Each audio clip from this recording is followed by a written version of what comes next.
kam als junger Mann nach Alonissos, weil ich die Wahrheit gesucht habe. Man sagte mir, dass hier ein Weiser leben würde. Ich war auf der Suche nach Menschen, die in ihrem Inneren die Vereinigung mit Gott verwirklicht hatten. Heute ist er der weise Mann, zu dem die Menschen hierher auf die Sporadeninsel Alonissos in Griechenland kommen. Sie kommen von weit her, weil sie glauben, dass er sie von unheilbaren Krankheiten heilen wird. Nee.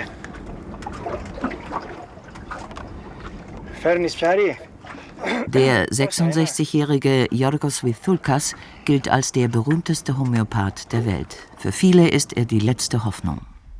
Also bei mir wurde halt im Februar 97 eine Colitis ulcerosa festgestellt.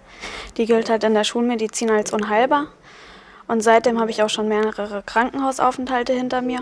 Und die Schulmedizin sieht halt als einziges Mittel das Cortison in Aussicht, was ich nehmen könnte. Und da ich aber halt nicht mein ganzes Leben das Cortison nehmen möchte, ist halt hier die letzte Hoffnung, dass der George Vithoulkas mir helfen kann.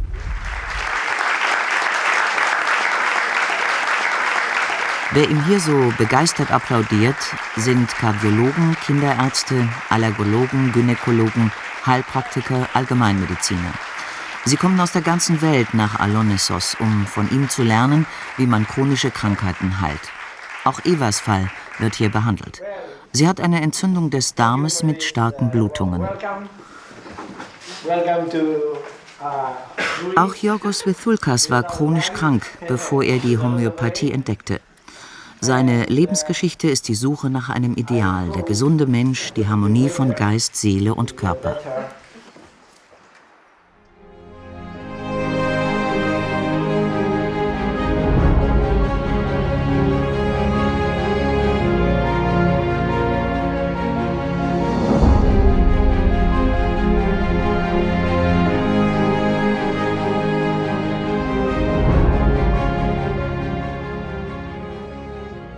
Vor 30 Jahren kam ich zum ersten Mal nach Alonissos. Ich fand hier keinen Weisen, sondern diese wunderbare Natur. Damals fühlte ich, dass ich hier leben wollte, dass ich aus Athen weggehen musste. Es gefällt mir, in der Natur zu leben, in der Einsamkeit.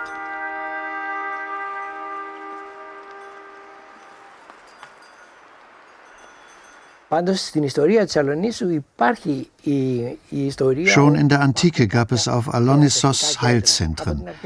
War es wegen dem Klima, wegen der Natur, die hier sehr schön ist, wegen den Kräutern, die hier sehr üppig wachsen? Yorgos Vithoulkas ist 1932 in Athen geboren. Er war 8 Jahre alt und seine Schwester 10, als die deutsche Wehrmacht in Athen einfiel. Vater und Mutter wurden erschossen. Von Kindesbeinen an musste er arbeiten, damit er und seine Schwester überleben konnten. Jene Zeit war in Athen sehr schwierig, wir hatten nichts zu essen. Als Kind hatte ich nicht die Nahrung, die ich brauchte, um normal aufzuwachsen und mich zu entwickeln. Die Folge war, dass ich im 16. Lebensjahr ein sehr schweres Problem mit der Wirbelsäule bekam. Es brachen Stücke ab, denn mein Skelett hatte sich nicht richtig entwickelt. Ich hatte schreckliche Schmerzen.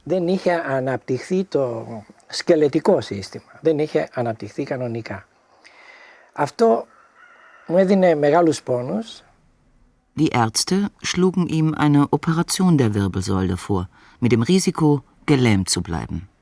Er war 16 Jahre alt und entschied sich für ein Leben mit Schmerzen. Die Chirurgie war 1948 natürlich primitiv. Und die andere Möglichkeit, ein Leben lang schmerzstillende Medikamente einzunehmen, gefiel mir nicht, weil ich nicht von einem chemischen Stoff abhängig sein wollte. Diese Abhängigkeit missfiel mir, weil ich vom Charakter her unabhängig bin. Er studierte in Athen, wurde Bauingenieur und nahm in Südafrika eine Stelle an. Seine Schmerzen plagten ihn ständig. Er lernte durch einen englisch-jüdischen Heilpraktiker die Homöopathie kennen. Der Ingenieur fand das Fachgebiet seines Lebens. Das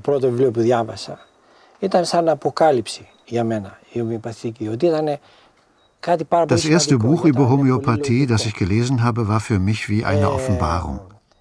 Denn diese Heilmethode war für mich sehr wichtig und sehr logisch.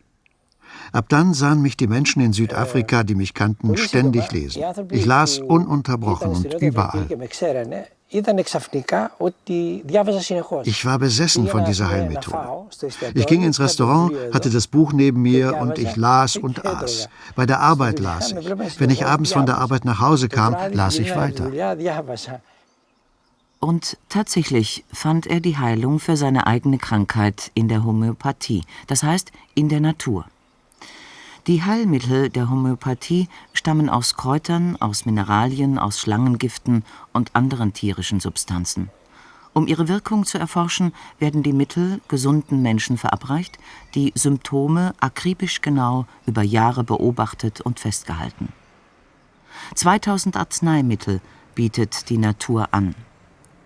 Ein Stoff, der bei einem gesunden Menschen Fieber verursacht, kann den Kranken vom Fieber heilen. Der Grundsatz der Homöopathie lautet: Similia similibus curentur, Ähnliches werde durch Ähnliches geheilt. Dieses Prinzip ist seit Hippokrates bekannt. Vor 200 Jahren hat der Deutsche Samuel Hahnemann, ein Arzt aus Meißen, es wieder entdeckt. Er gilt als Gründer der klassischen Homöopathie.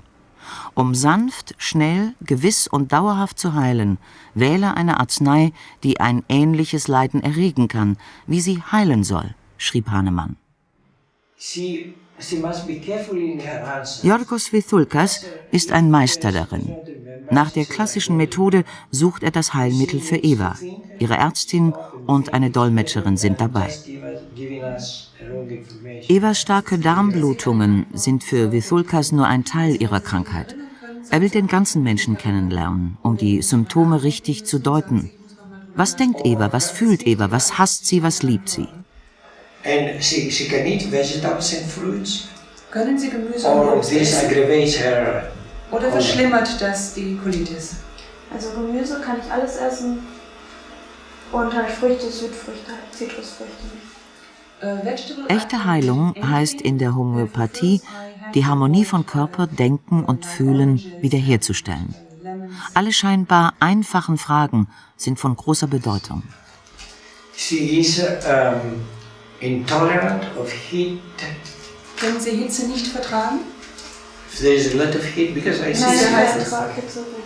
No, I tolerate heat pretty well. Pretty well. Cold? Und Kälte? Halt nicht. Not so much. No.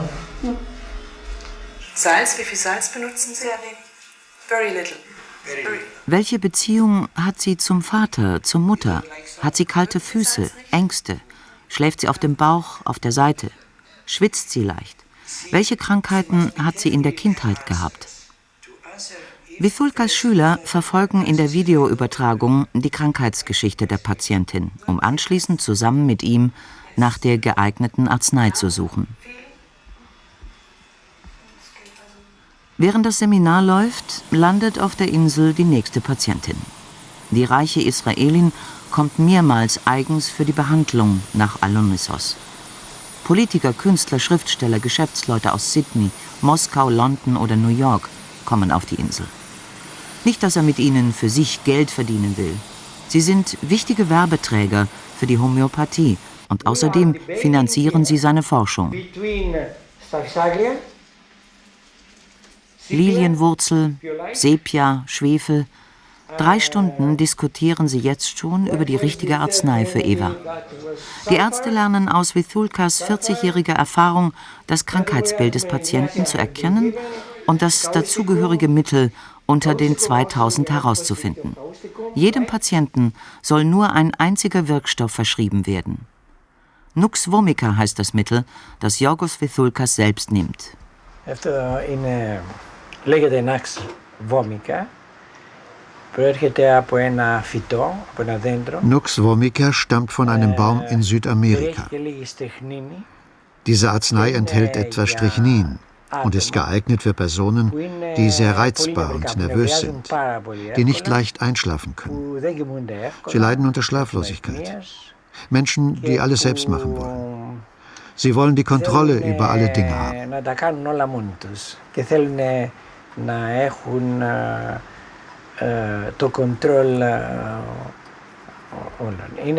Alle homöopathischen Arzneimittel werden hauptsächlich auf der Basis der psychisch-geistigen Ebene verschrieben. Nux vomica hilft mir, wenn ich sehr viel Stress habe. Ψυχοδιανοητική σφαίρα κυρίως. Και το φάρμακο αυτό, όταν ιδιαίτερα έχω στρεσαριστεί πάρα πολύ, με βοηθάει. Eine kämpferische Natur, wie seine Biografie bezeugt. Yorgos Vithoulkas hat in Südafrika und in Indien Homöopathie studiert. Seine Approbation bekam er 1966. Anschließend ging er als Leibarzt des indischen Philosophen Krishnamurti in die Schweiz. Er kehrte später nach Griechenland zurück, gründete in Athen die Schule für homöopathische Medizin. Er machte Athen zum wichtigsten Zentrum für Homöopathie in Europa. Heute noch ist er Direktor dieses Zentrums, in dem 25 Ärzte arbeiten.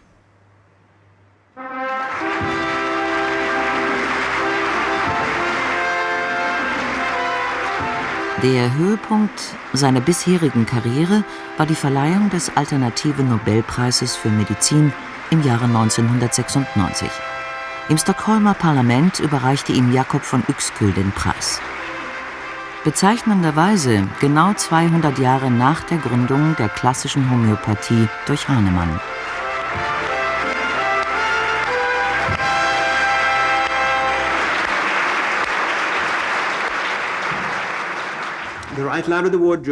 Die Jury ehrt Yorgos Vithoulkas für seinen herausragenden Beitrag zur Wiederbelebung des homöopathischen Wissens und der Ausbildung von Homöopathen auf dem höchsten Standard.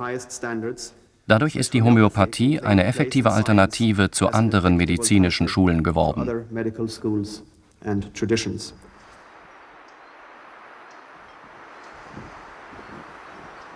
Die Homöopathie ist mein Leben, denn für mich ist sie die erfolgreichste Therapie auf der Welt.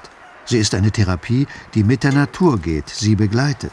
Sie unterstützt den Menschen und bindet ihn ein in seine natürliche Umwelt. Und sie hat erstaunliche Erfolge.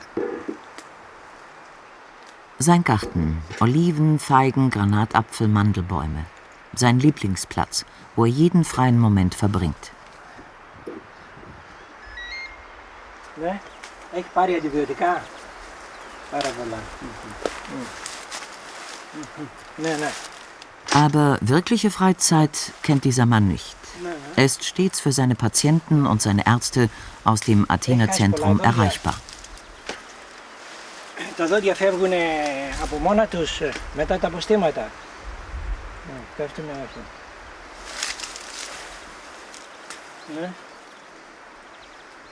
Heute gibt es dicke Bohnen zum Mittag.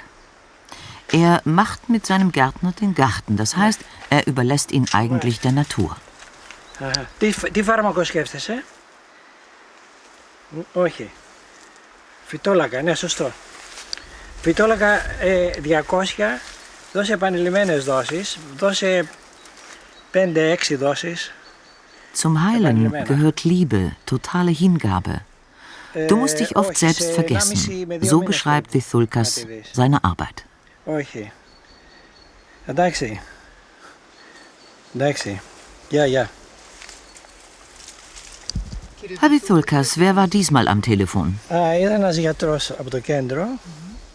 Με ρώτησε για 2 περιπτώσεις. Ein Arzt vom Zentrum in Athen. Er hat mich wegen 2 Patienten um Rat gefragt. Der erste Fall ist eine Frau, 35 Jahre alt. Sie hat Abszesse am Zahnfleisch und die Zähne fallen aus. Sie knirscht nachts mit den Zähnen und hat geschwollene Lymphknoten. Aus diesem Grund habe ich empfohlen, Phytolacca zu geben. Das ist ein Wirkstoff.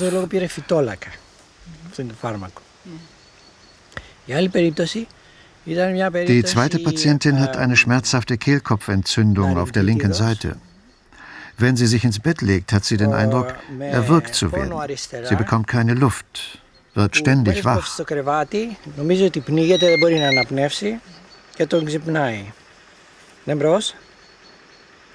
Hallo?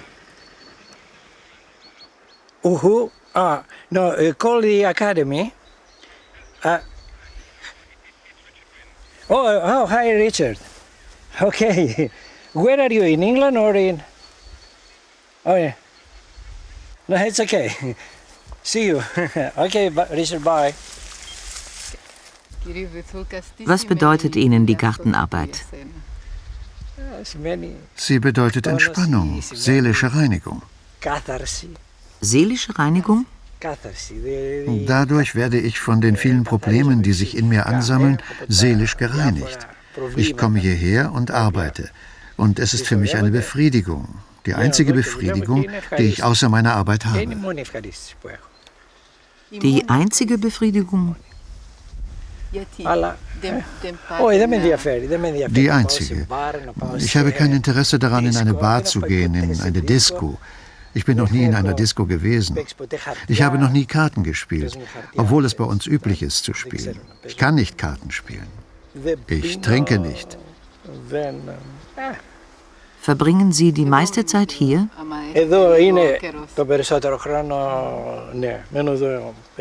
Ja, ich bleibe 9 Monate im Jahr auf der Insel. 3 Monate reise ich.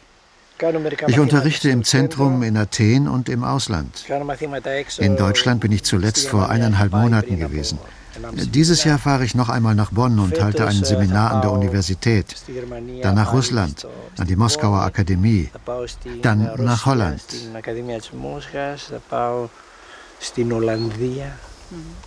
Reisen Sie gerne? Nein, überhaupt nicht. Eigentlich komme ich sehr gut mit mir selbst aus. Wenn man mich auf eine Insel bringen würde, wo ich allein wäre, könnte ich da problemlos jahrelang leben.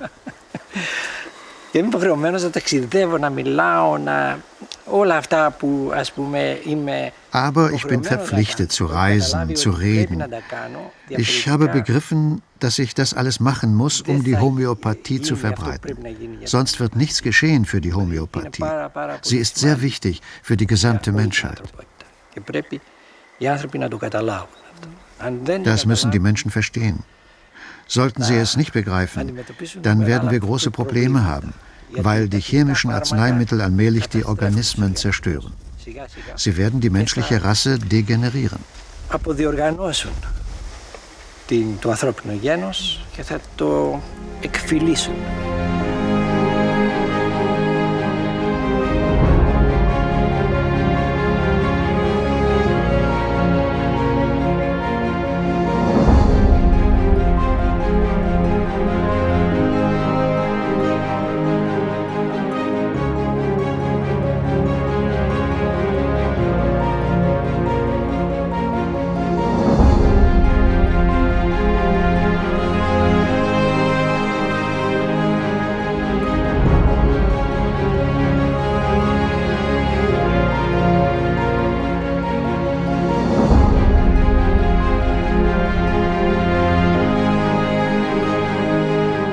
Hier auf Alonissos muss er keinen mehr überzeugen. Überall trifft man auf Menschen, die wie Thulkas und seine Ärzte Gehalt haben. Im Fischerdorf Stenivala lebt der 4-jährige Ikaros. Als unser Kleiner 2 Jahre alt war, hatte er spastische Bronchitis und anfangs nahm er sehr viele Antibiotika ein. Schließlich kam mit der Homöopathie eine große Hilfe. Er macht nun seit 3 Monaten eine Therapie und es geht ihm sehr gut. Ich bin sehr zufrieden.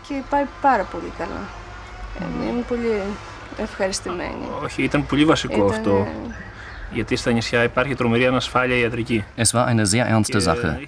Der Kleine war an einem Punkt angelangt, wo er nicht mehr atmen konnte. In der Nacht bekam er starke Hustenanfälle. Wir als Eltern fühlten uns sehr schlecht, weil wir hier isoliert sind. Wir haben auf Alonissos keine Krankenhäuser, keine Notfallstation.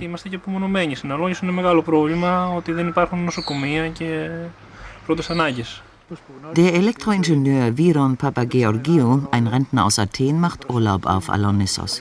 Die Geschichte seiner Heilung und der seiner Familie grenzt an ein Wunder. Ich war sehr krank. Ich hatte 3 Krankheiten. Die eine war Arthritis, die andere Magenschleimhautentzündung und die dritte Durchblutungsstörungen. Für diese 3 Krankheiten haben mir die Schulmediziner 3 verschiedene Medikamente gegeben. Die habe ich eingenommen, ohne dass es mir besser ging.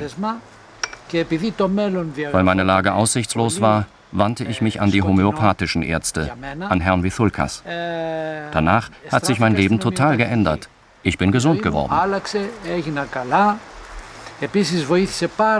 Außerdem hat er meinen Söhnen sehr geholfen. Der eine litt an extremer Kurzsichtigkeit.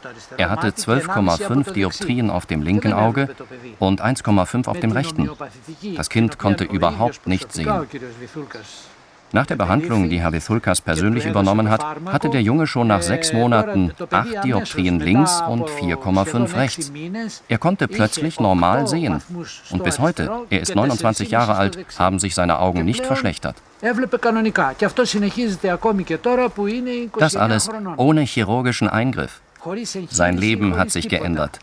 Er trägt mittlerweile Kontaktlinsen und man merkt nicht, dass er kurzsichtig ist. Um die 200.000 Patienten, meist chronisch Kranke, hat Yorgos Vithulkas bisher erfolgreich behandelt.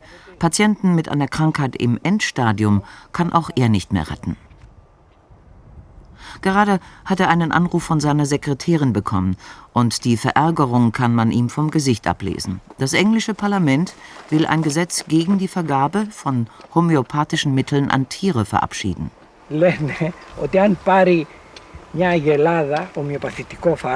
Sie behaupten, wenn eine Kuh homöopathische Mittel bekommt, gelangen diese in die Milch und können von den Menschen aufgenommen werden.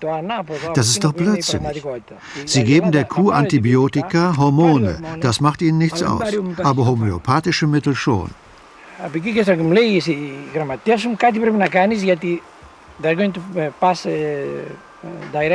Morgen oder übermorgen wollen sie die Direktive verabschieden und meine Sekretärin sagte mir, ich solle eine Stellungnahme für das Europäische Komitee für Homöopathie schreiben, damit wir verhindern, dass das Gesetz verabschiedet wird.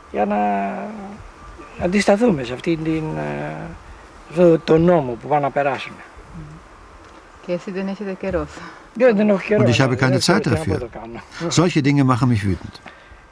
Das sind die gleichen Politiker, die auf der anderen Seite behaupten, homöopathische Mittel hätten gar keine Wirkung. Alles falsche Informationen, um andere in die Irre zu führen.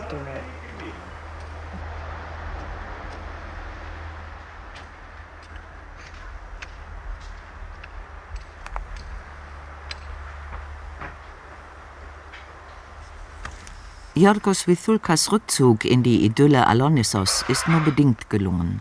Hier mitten in einem Waldgebiet, weit weg von den Dörfern, lebt er mit seiner Frau.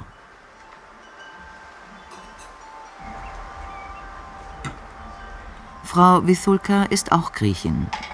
Sie lernte ihren Mann als seine Patientin kennen. Auch sie kam mit einer angeblich unheilbaren Krankheit zu ihm, vor 30 Jahren. Frau Vithulka scheut die Öffentlichkeit, sie möchte im Hintergrund bleiben. Sie hat ihr Leben, ihrem Mann und seiner Homöopathie gewidmet.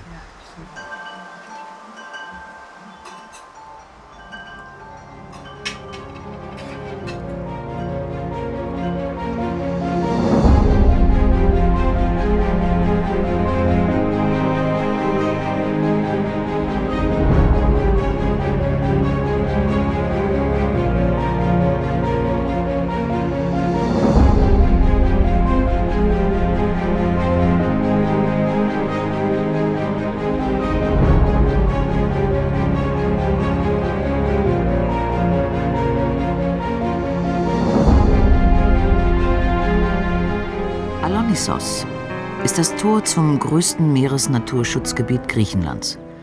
Auf den unbewohnten Nachbarinseln gibt es seltene Mönchsrobben. Auf Alonissos selbst leben die Menschen weitgehend noch im Einklang mit der Natur. Evangelisa ist nicht die einzige hier, die sich der Natur als Apotheke bedient.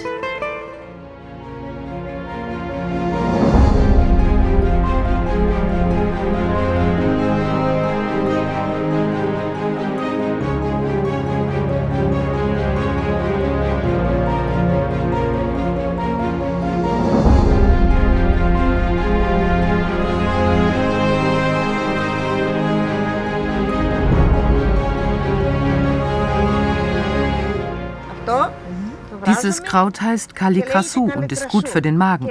Wir kochen es und trinken einen Esslöffel jeden Morgen auf nüchternen Magen. Kennen Sie viele Heilpflanzen? Sehr viele. Können Sie uns noch ein paar nennen? Ich werde jetzt da unten Wildklee sammeln. Der ist gut gegen den grauen Star für die Augen. Man hat für den Wildklee verschiedene Namen. Mit dem Wildklee kann man die Verschlimmerung vom grauen Star verhindern. Wir sammeln ihn abends oder morgens vor 10 Uhr, weil die Sonne noch nicht so warm ist. Dann lassen wir ihn an einem schattigen Platz trocknen und kochen ihn dann. Το μαζεύουμε τέτοια ώρα ή τις 10 η ώρα το πρωί, με μείνε χίλιο πολύ.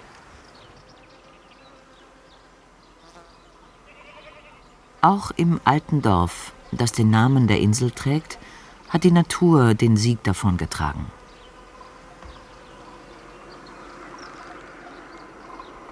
Das nächste Krankenhaus liegt auf dem Festland, 4 Stunden entfernt, und ist nur mit dem Boot erreichbar.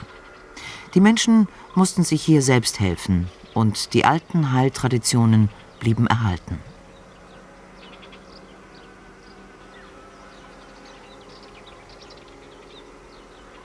Sogar der junge Inselarzt, Dr. Yorgos Athanasiou, überrascht mit seiner Einstellung.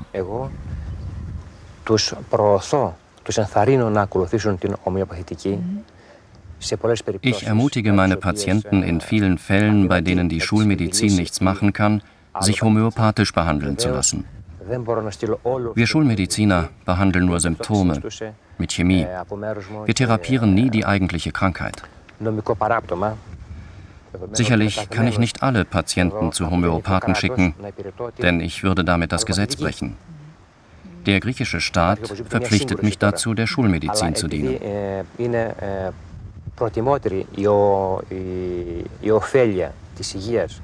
Natürlich befinde ich mich da in einem Konflikt, aber der Nutzen für den Patienten geht vor. Deswegen nähere ich mich immer mehr der Homöopathie an. Ähnliches durch Ähnliches heilen. Das sei eine sehr hohe Wissenschaft, die eine tiefe Bildung brauche, meint der Inselarzt. Er würde die Homöopathie nicht praktizieren, weil er sie noch nicht gut genug kenne. Allerdings ist er bereits Schüler von Yorgos Vithoulkas. Hauptsächlich für die Ausbildung von Ärzten und Heilpraktikern hat Yorgos Vithoulkas in seinen zahlreichen Büchern dieses 200 Jahre alte Wissen wiederbelebt und erweitert. Sie sind in 20 Sprachen übersetzt. Anleitungen zur Heilung von Allergien, Asthma, Rheuma, Arthritis, Multipler Sklerose, Krebs. Zurzeit schreibt er an seinem Lebenswerk Materia Medica Viva, lebendige Medizin. Er will seine 40-jährige Erfahrung und seine Studien der Nachwelt hinterlassen. Doch die Schulmedizin bestreitet nach wie vor die Wissenschaftlichkeit der Homöopathie. Wird Vithoulkas der endgültige Beweis für die Wirkung homöopathischer Mittel gelingen? Kaum vorstellbar nach dem heute gültigen wissenschaftlichen Denken. Wenn mehrere Menschen die gleiche Krankheit haben, muss ihnen das gleiche Medikament helfen. In der Homöopathie dagegen können 2 Menschen die gleiche Krankheit haben und durch unterschiedliche Mittel geheilt werden. Vergleichbar einem Tropfen im Ozean werden die Substanzen verdünnt. Deswegen wirft die Schulmedizin der Homöopathie vor, sie sei nur als Placebo wirksam. Η ομοιοπαθητική έχει τις μεγαλύτερες επιτυχίες της στα παιδιά και στα μωρά. Die Homöopathie hat ihre größten Erfolge bei Kindern und Babys. Bei ihnen ist der Anteil des Placebo-Effekts gleich 0. Sie hat Erfolge bei Tieren, bei Menschen im Koma. Sie holt sie heraus aus dem Koma. Das, was man uns nachsagt, sind oberflächliche Urteile von Menschen, die sich nicht wirklich mit diesem Thema auseinandergesetzt haben.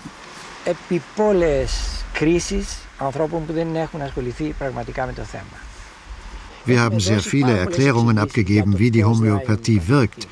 Und trotzdem verlangt man immer wieder neue Erklärungen. Es ist sehr einfach. Wenn ein Organismus Krankheitssymptome entwickelt, dann tut er das, um sich selbst zu heilen, um einer Störung entgegenzuwirken. Daraus folgt, wenn du ihm eine Arznei gibst, die diese Symptome verstärkt, dann verstärkt sie in Wirklichkeit den Abwehrmechanismus des Organismus. Das ist die ganze Geschichte. Es gibt keine logischere Schlussfolgerung.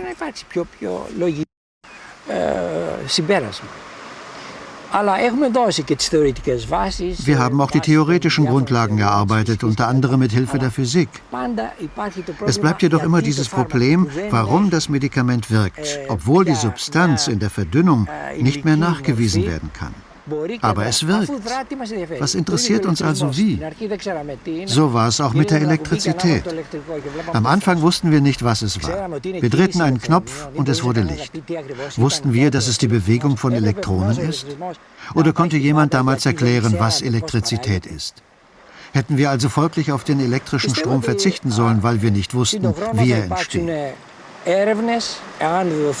Ich glaube, dass es mit der Zeit unerschütterliche Beweise geben wird, wenn die Regierungen und die EU Mittel für die Forschung bereitstellen.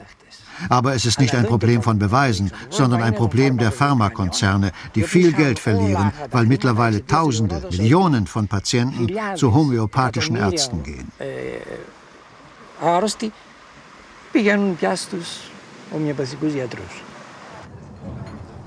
Folglich suchen auch immer mehr Ärzte nach Alternativmethoden zur Schulmedizin und nach einer guten Ausbildung. Wegen der großen Nachfrage hat Vithoulkas vor 3 Jahren die Akademie für klassische Homöopathie auf Alonissos gegründet und die Insel zum Mekka der Homöopathen gemacht. A similar stimulation on the defense mechanism.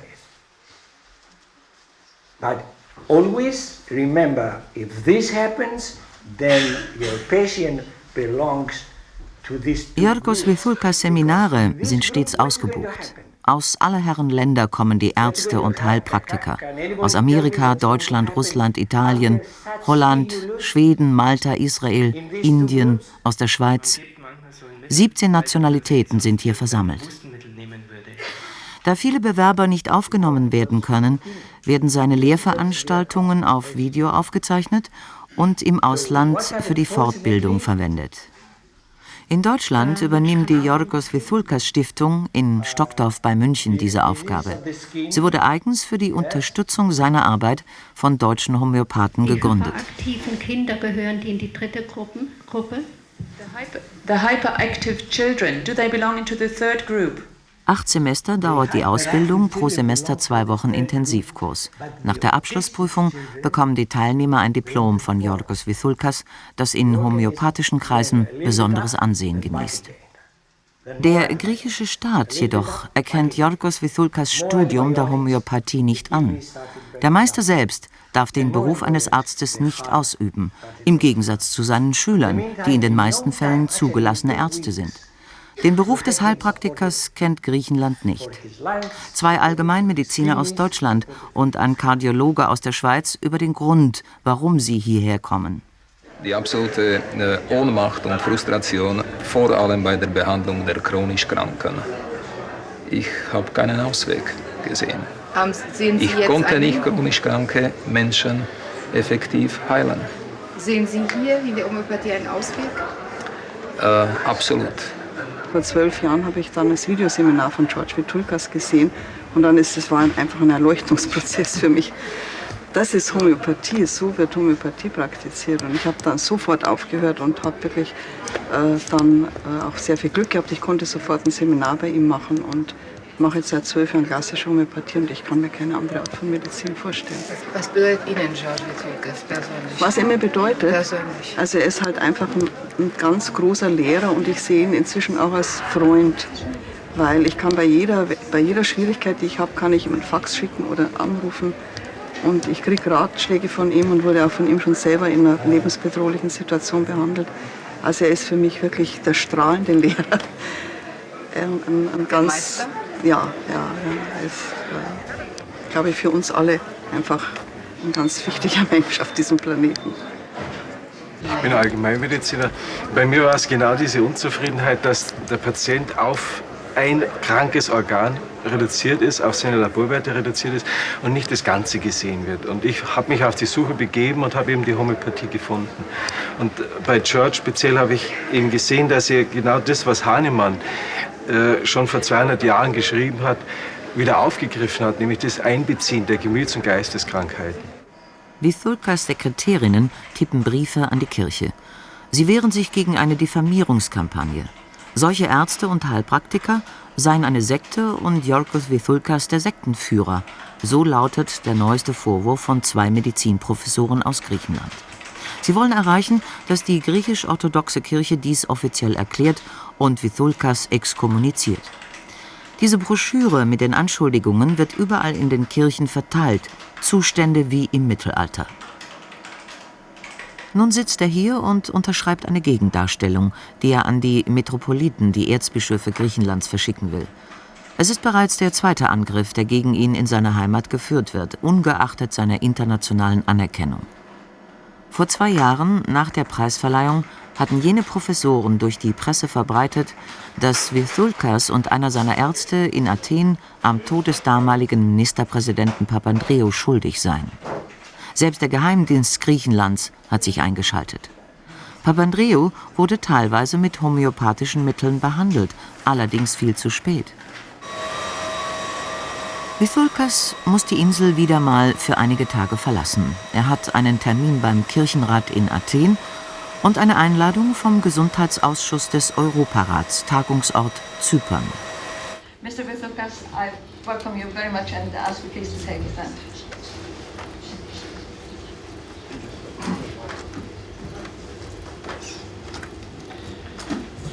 Honored Mrs. Chairman, honored members of the Council of Europe, I'm glad to be here today and to be able to share with you some of my. Vor den Parlamentariern des Europarats stellt er die Homöopathie als die wahre Alternative zur Schulmedizin dar. Er fordert die Abgeordneten auf, an den Universitäten ihrer jeweiligen Länder das Studium der Homöopathie einzurichten, als eigenständiges Studium neben der Schulmedizin.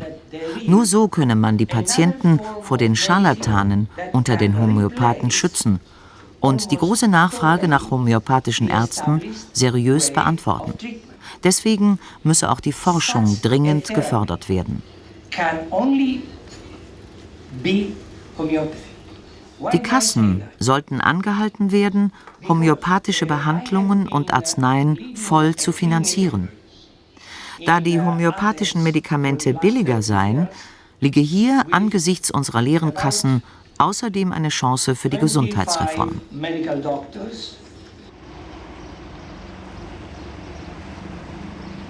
Yorgos Vythulkas ist wieder auf Alonissos. Das Treffen mit den Kirchenvertretern durften wir nicht filmen.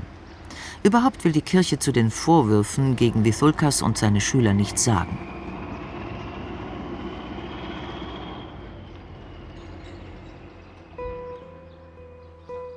Die Insel schafft Abstand, gibt ihm die Ruhe und die Kraft, die er für seine Arbeit braucht.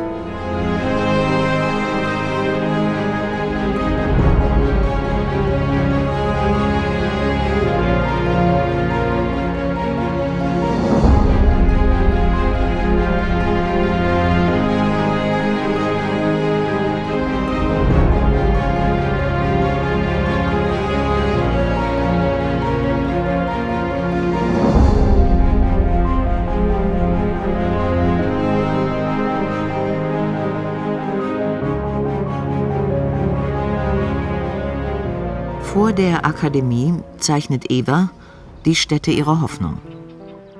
Kann er etwas gegen ihre Krankheit tun? Πάρα πολλές τέτοιες περιπτώσεις τις έχουμε θεραπεύσει. Wir haben sehr viele solcher Fälle von chronischer Darmentzündung geheilt.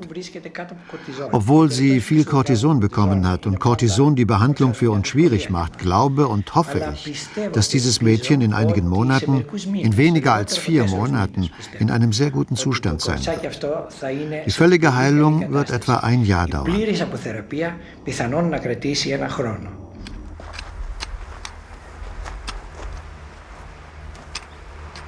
Seine Kraft und sein Kampf überzeugen. Vielleicht, weil er unendlich gütig und bescheiden ist. Allen Menschen, die ihm begegnen, möchte er das Wertvollste im Leben schenken, die Gesundheit. Und sie lieben ihn, auch wenn sie das nicht aussprechen können, wie sein Gärtner, ein Nachbar. Ihn hat er von der Parkinson'schen Krankheit geheilt. Deswegen, weil zum Heilen auch Liebe, Hingabe gehört, wie Yorgos Vythulkas zu sagen pflegt. Τρώμε από δικά μας προϊόντα. Και εγώ και ο Κωνσταντής. Wir essen Gemüse aus unserem eigenen Garten, Konstantis und ich. Wir bearbeiten den Garten zusammen, ernten und essen nur ökologische Produkte. Hier gibt es keine Chemie. Das ist Ziegenmist. Damit düngen wir. Nur Ziegenmist.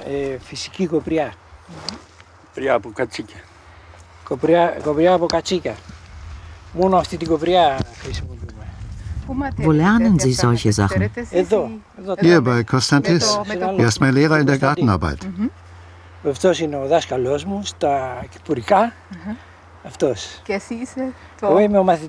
Ich bin der Lehrling des Gärtners. Und Yorgos ist mein Lehrer in Homöopathie.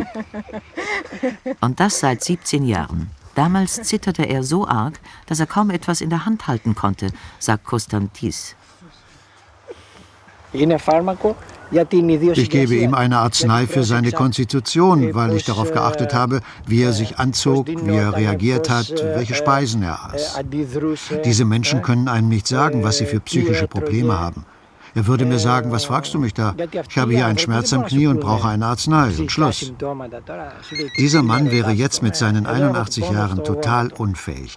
Ohne die homöopathische Behandlung würde er nach 17 Jahren Parkinson überhaupt nicht mehr arbeiten können.